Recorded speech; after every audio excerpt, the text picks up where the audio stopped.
going to convert. No, I'm not going to convert. But you are more than welcome to pop on by, and I'll make you a good cup of coffee, and we can have a chat. And we've been with her since, and she's an absolute diamond. She's wonderful. Right. She sounds lovely. Yeah. Taken Yeah, really she is. good care of her, and she's so smart. She has so much wisdom, so much life skills.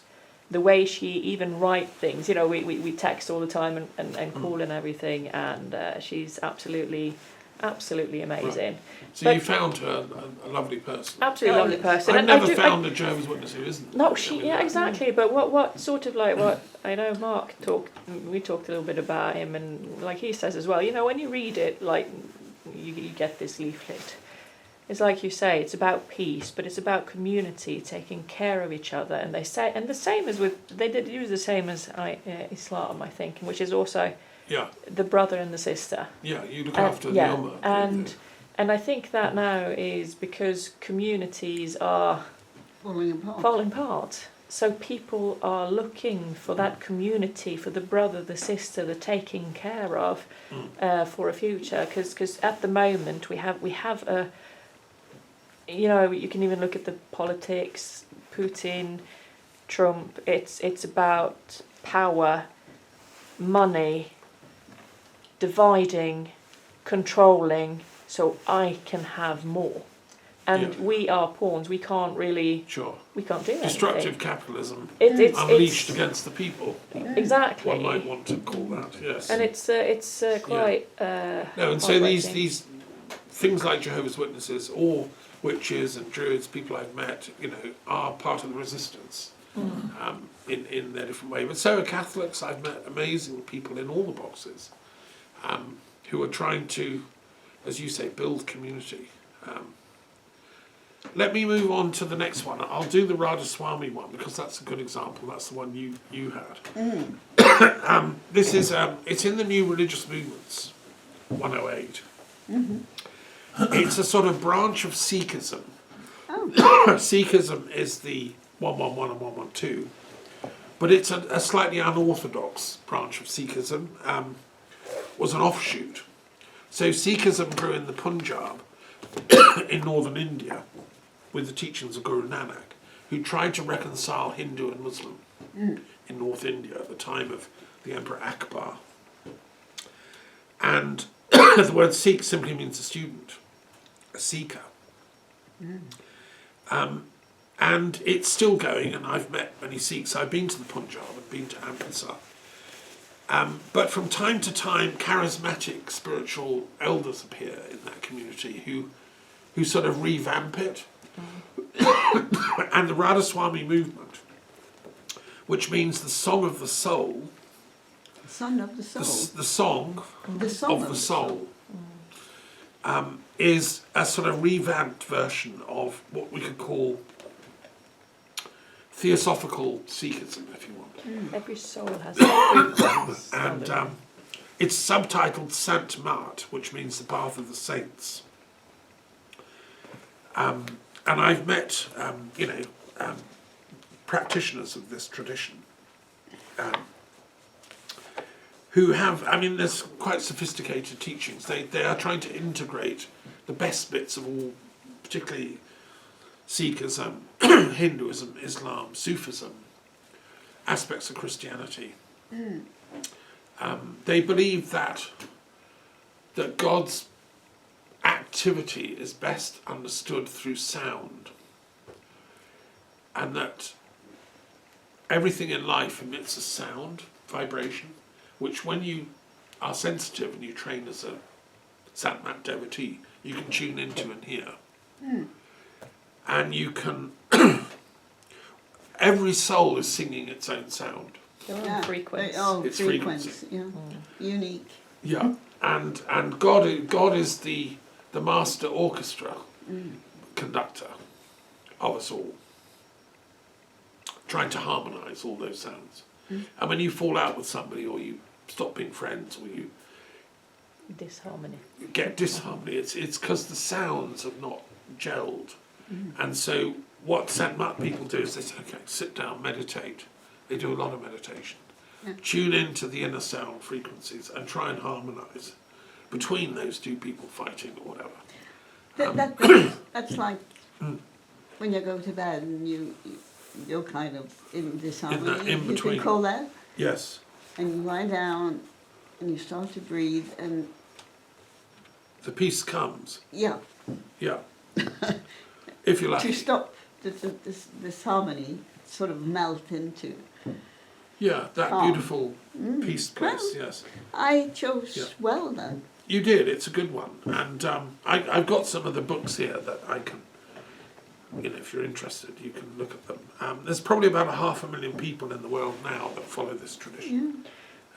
Well, Jedism is now also classed as a religion now. Jedism. Jedi. Yeah, that would be Jedi. a Yeah, miscellaneous new Miscellaneous, religious yeah. Which I found. You didn't choose that one, so I won't go into that. No, I just found it Yeah. funny. Sure. Okay, now we'll come to your one, sir, number 157, which is philosophy of science. So you're interested in science. I mean, you worked in the Navy, didn't you? The Merchant Navy. Merchant Navy. How ships work. I mean, it all depends on science. The engines keep running. And that's Yeah. the You had to do engines, the science as part of your communications, training. Everything data related lately, and Position. precision systems based on fiber optical. They're getting quite gyroscopes. technical now, ships, aren't they? Yes. Yeah. It's not like the old days with the Vikings and the sails No, and the moonstones. The moonstone doesn't work any longer. Oh, we might have to go back to it, you know. You never know. One nuclear discharge up in space would probably Take out all the Knock out sat nav all- stuff. yeah. yeah. So we need to go back to the sextants, and which Well, I hope it actually won't learned happen. about. Yeah, you know Navigate how by to the use. stars. Okay. So anyway, philosophy of science fascinates me, and as a, I began my work as a philosopher studying the classics, and if you read Plato and Aristotle and go back to the Greek sources, I mean, they invented in effect natural science, as you probably know. I've been reading the Timaeus of Plato, which is very scientific. It's a cosmology. But Aristotle wanted to ground his vision. He was very visionary, very druidical, Plato, and a bard and a poet. But Aristotle said, no, let's make this real. Let's ground this in the material world, And he invented the sciences, things like zoology and meteorology. He wrote a book about, how we can tell different weather patterns and formations, and embryology. And I mean, he got loads of stuff wrong, Aristotle. It's not like he was right about stuff, No, but he asked the right questions, and he began the study of the philosophy of science, effectively. Now, and over the centuries, I mean, the greatest philosophers have always been interested in philosophy of science. I mean, Descartes here in France was a philosopher interested in philosophy of science. He invented the mathematical calibration system, the coordinates of that we use in algebra and geometry and things. But he was into metaphysics. He didn't disbelieve in the soul. He just thought that the soul is separate from the material realm, and that you should keep them separate. Let's study, matter in the material realm. The other great philosopher of science is Francis Bacon.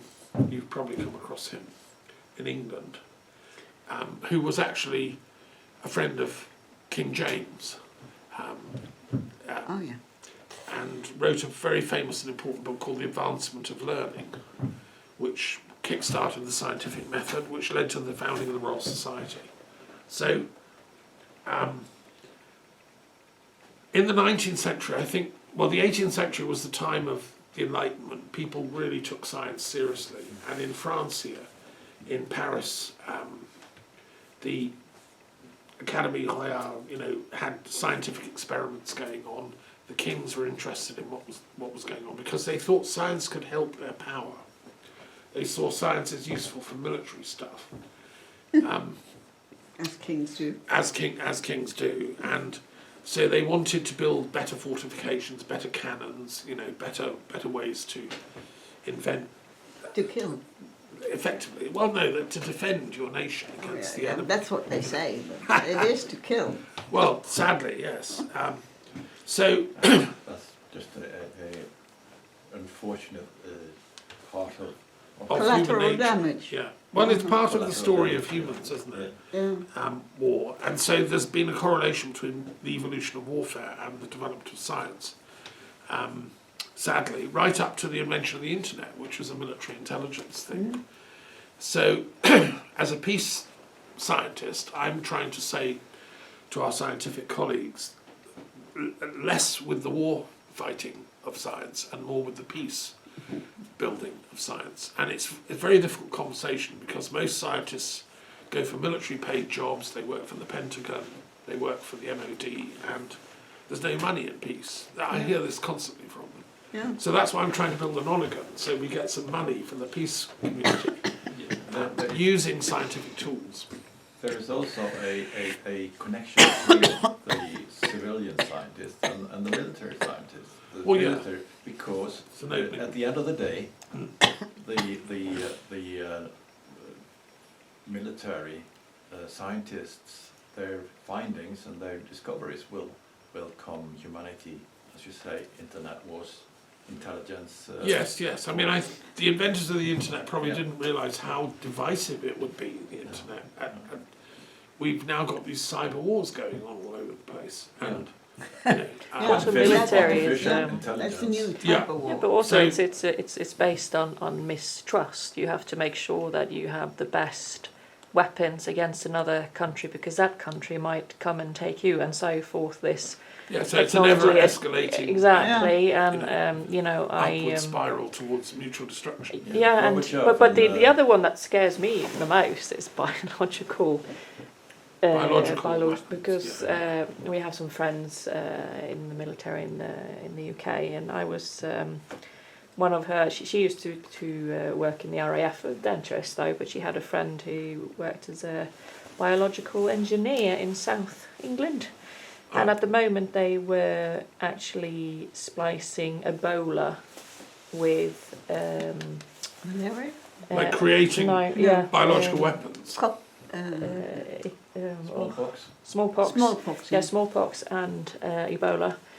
In case someone else does it. So we need to invent So exactly. things so we can defend against yeah, it. so they're Yeah, splicing, what you can say common illnesses with the worst Really you can horrible. barely, and I'm thinking Preventative stuff. it is, and then you have these. Then you start thinking, okay, that's interesting in a way.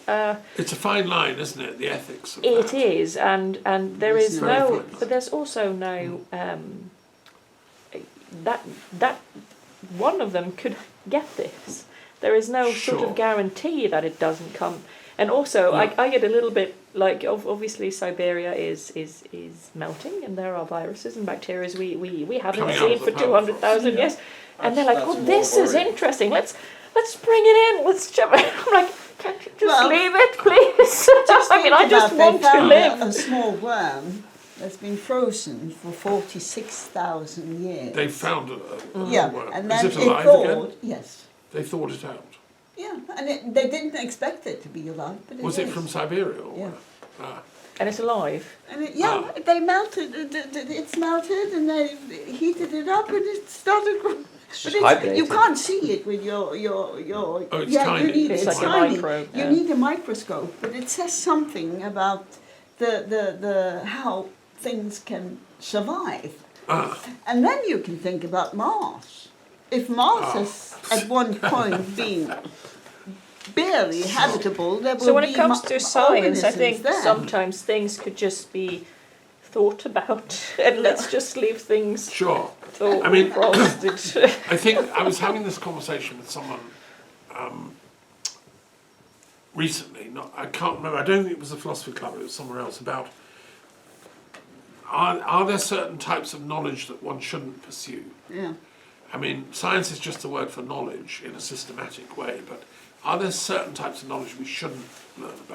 There is one. I but think there can't- are. There should yes, be there is, and that has to safeguards do. against the Yeah, wrong that kind has of to knowledge. do to what was it like? They make mirror images of Oh yes, a mirror image of. DNA or whatever. Yeah. But they don't know the They don't know what they're consequences. doing. consequences. I can't, yeah, Yeah. I can't remember Yeah. what it's called.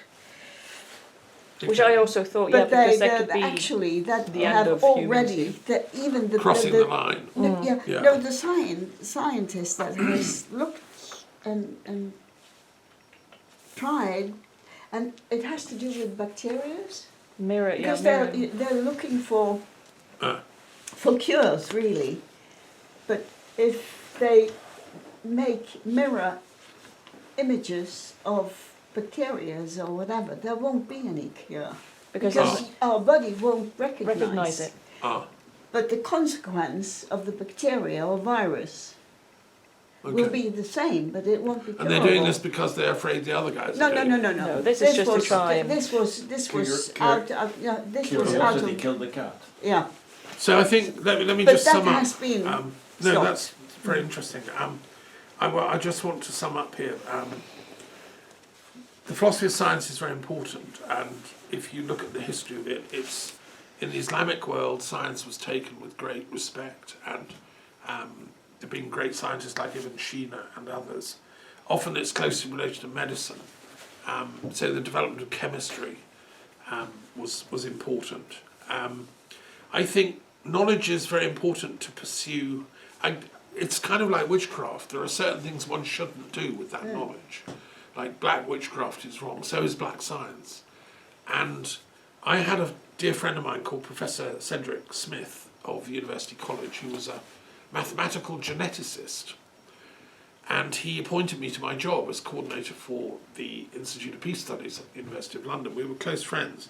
He gave me a book called Murderous Science, which was a history of Nazi scientific experiments Oh God. in the run-up to and during the war. And I learned from that book, which I have on my shelves, that that Mengele, the guy that was doing the experiments in Auschwitz, had a doctoral thesis supervisor in Berlin who ran the Institute of Genetics called Verschuer.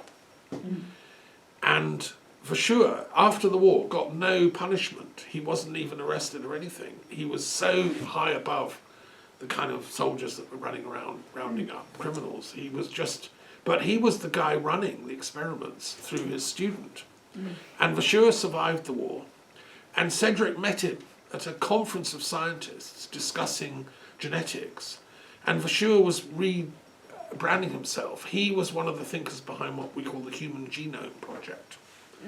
So they were getting loads of funding to research what our genes are. I found that very dodgy, and Cedric did too. And he said to me, Thomas, here's this book. You've got to stop these dark scientists. They're still at it.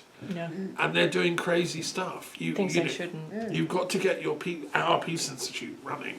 So we have a sort of peace scientists division that keeps track of what they're doing and stops it. And this comes back to ethics. That's why I'm a philosopher. Yeah. Because we believe that knowledge has an ethical component, and there are certain types of knowledge should not be pursued. Oh, And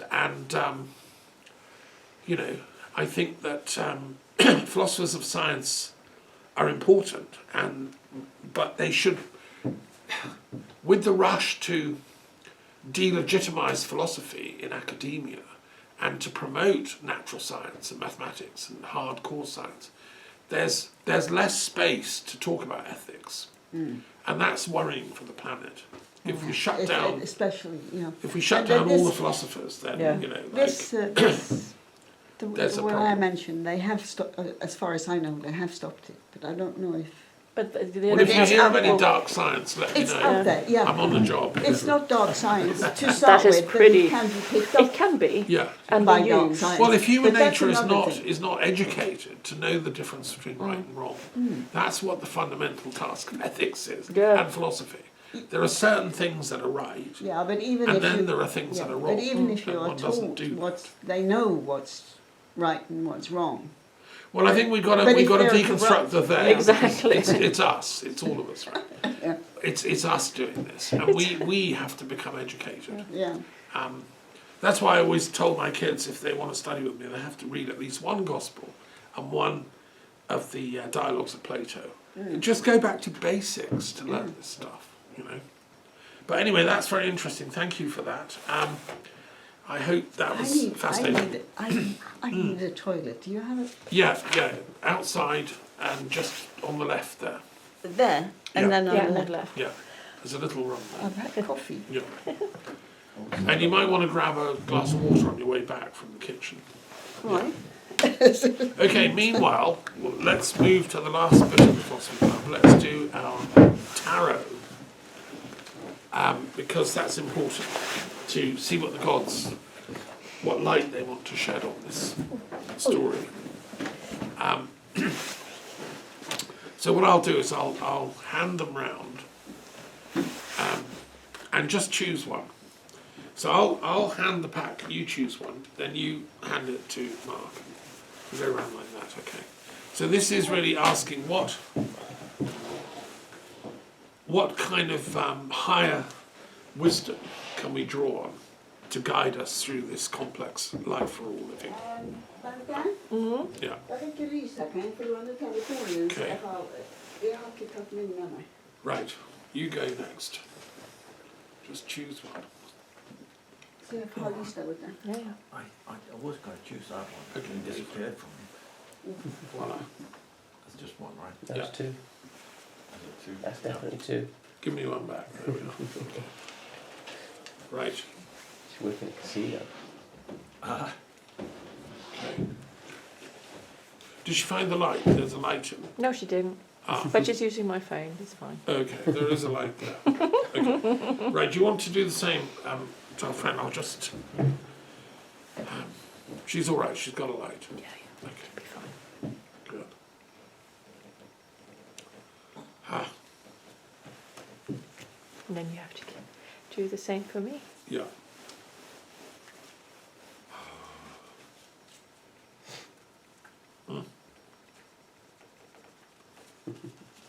So I have these were designed by an artist who came to stay here, That's brilliant. and then they're printed in Montluçon, Ah, not far from here. no, we were in Montluçon the other day, weren't we? It's a nice town. yeah, Montalon. Yeah. Yeah, we were invited to Wok Panda,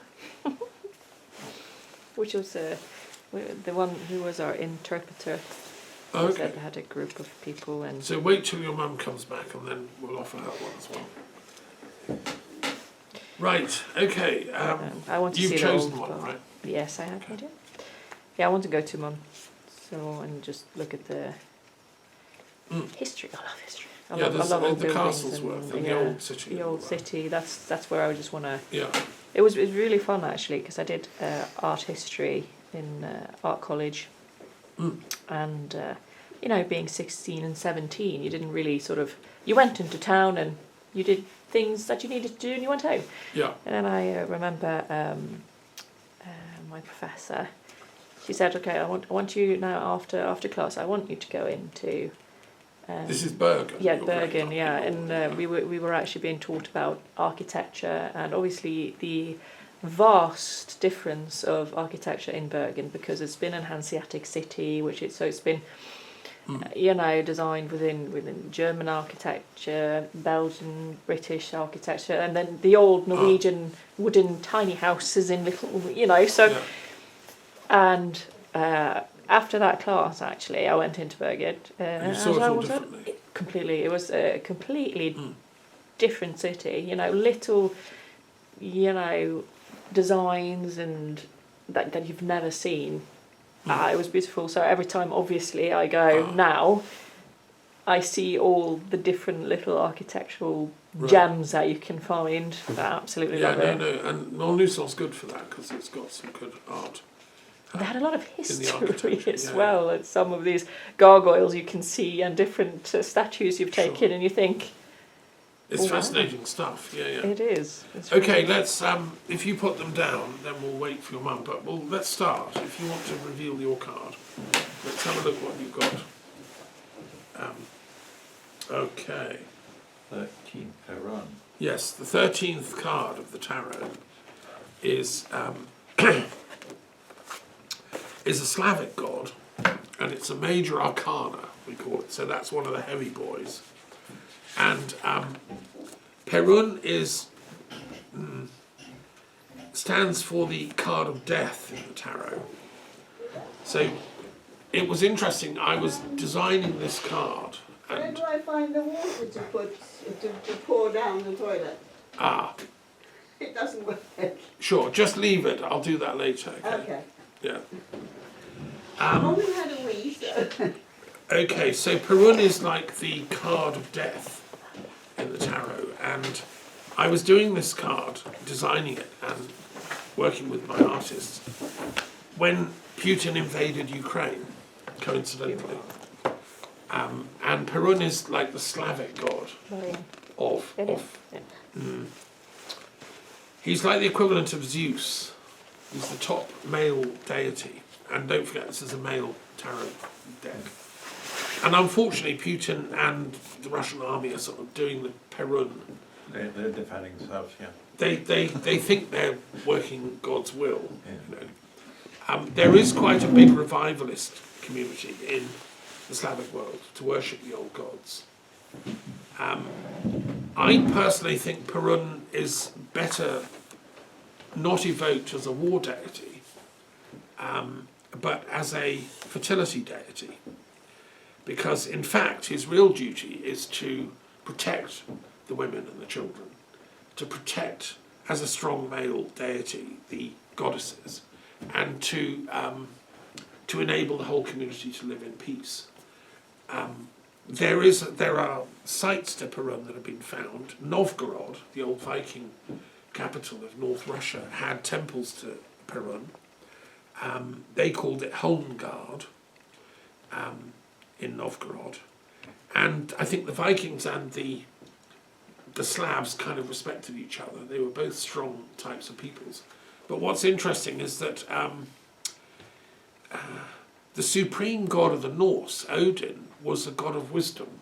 Although he was there for warfare, if you need it, he was like, and he could always bring Thor in to win battles. Really, the thing is to avoid the battles if you can. And I think, I don't know where's the equivalent to me in Russia? Where's the Perun sages telling Putin to like back down and just make peace? Because that's really what Perun wants, I think. And so I think we've got to convert him from this war god to realizing that actually the supreme warrior is the one that brings peace. Like the samurai warrior, the really brilliant one, never takes the sword out. You know. No, it's I got a good friend. He's actually very active in Ukraine right now, in Kiev. Okay. He's doing history. He's doing a film. He's a TV film editor. Okay. And he's doing a big job on the early cooperation between Norwegian Vikings and tradesmen and Ukraine. Okay, because they went down there to Yeah. Kiev. It was part Yeah. of the river system, trading and everything. So actually, Interesting. There was a very interesting. So I'm looking forward to that when the film comes out. That will be interesting. Oh, Yeah, yeah. yeah. We need Because to it was on the amber route, wasn't it? They brought amber down the rivers Yeah.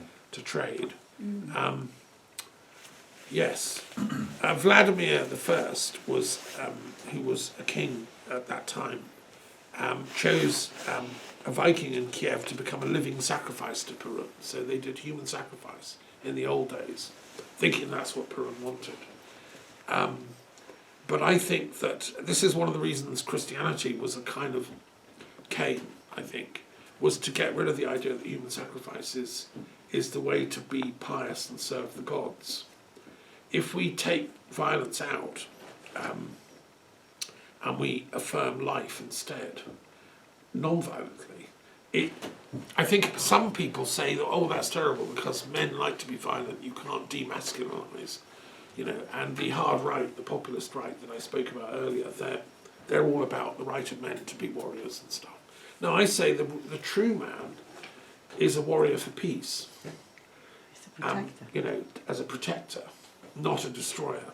And human sacrifice is just total silly idea in my opinion. But the courage and the surrender and the piety of it, fine, we can have that. Thank you. And that was the point of Christ's sacrificial act, I think. But anyway, that's a long story. Anyway, thanks for that, Perun. Yes. Hello, Death. Right. What have you got, Mark? I'm the nearest. All right. Okay, the Knight of Earth, Ilmarinen. And he is from Finland, so staying with the Scandinavian theme. He's a very important god in the Kalevala, which is the Finnish. Kallivalla. That's how you pronounce it. Okay, sorry about The that. Kalevala. Okay.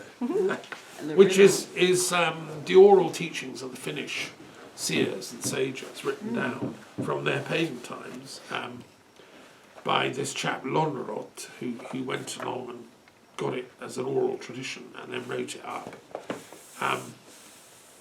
It's very complicated. I don't know if you've studied the Kalevala at all. No, I've heard a little bit about it. Finland isn't as close to the rest of Scandinavia as one should believe. No, In fact, physically it is, but it's physically it is. intellectually it's different. Isn't It's it? a different. Yeah. Well, And they speak a different language language. too. The language The is language different. is- Yeah, that's it's a probably why. Uralic language. Yeah. Well, anyway, I can announce that I have a Finnish poet coming to visit here Oh, in a few weeks' time. So she'll be sitting here in the Philosophy Club in a few weeks' time. Brilliant. And she can explain to us in detail Ilmarinen's, and also she'll be able to quote the Kalevala in Finnish at us. And she's coming to be poetess in residence here, which will be fun. What I know about Ilmarinen is that he's a real handyman. So the card, if you look at it, he can fix anything. He's fixing an old computer and he's jiggling around with the wires, you know. And that's the Finnish. They're good at this stuff. They gave us the Nokia phones, and you know they're clever people, the Finns. Good And designers. in the Kalevala, he creates a thing called the Sampo, which is the hub of the narrative plot, which is a kind of a thing, like a machine, that you put stuff in and it churns out gold and whatever you want. It's never explained exactly what this Sampo is or how it's made, but he makes it. So he's like a master magician, a kind of Merlin figure that can make an no, alchemical device. it's actually very good. It fits Mark quite well, It's doesn't it? Mark, like a glove. Because he is good at He's good at fixing stuff. practical stuff and fixing things. So Ilmarinen is like your line manager, effectively. And since you've just bought this big house in the village here to fix up, you need to invoke him to help. With his machine. That's what I thought, that Yeah, yeah. Perun sort of also fitted Dad, because he's always been sort of the family mountain, you know, the The protector. protector figure. Yeah. Yeah. If you were ever in trouble or you needed help, Dad would always and will always be there.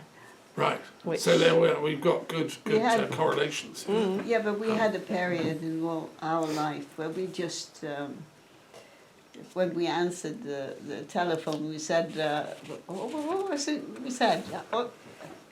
I said Ordland's helpline. Because Yeah, everybody always goes Because we were Because people out, would ring up yes, and it want was help. him and me, and everybody came to us. But he was the mountain. Right. Well, no, I'm glad you moved to our village because that's really helpful. The other thing to say, Mark, this card, the Knight of the Earth, can be interpreted as being like a green knight. So using the skills of technique and knowledge and all that for the planet as a whole. Because the Finns love nature, and they're quite green in their philosophy and outlook. So I think we should institute a new order, a Fellowship of the Green Knights. Yeah, that's going to be. I'd like Prince Charles, or King Charles as he is now, to institute a new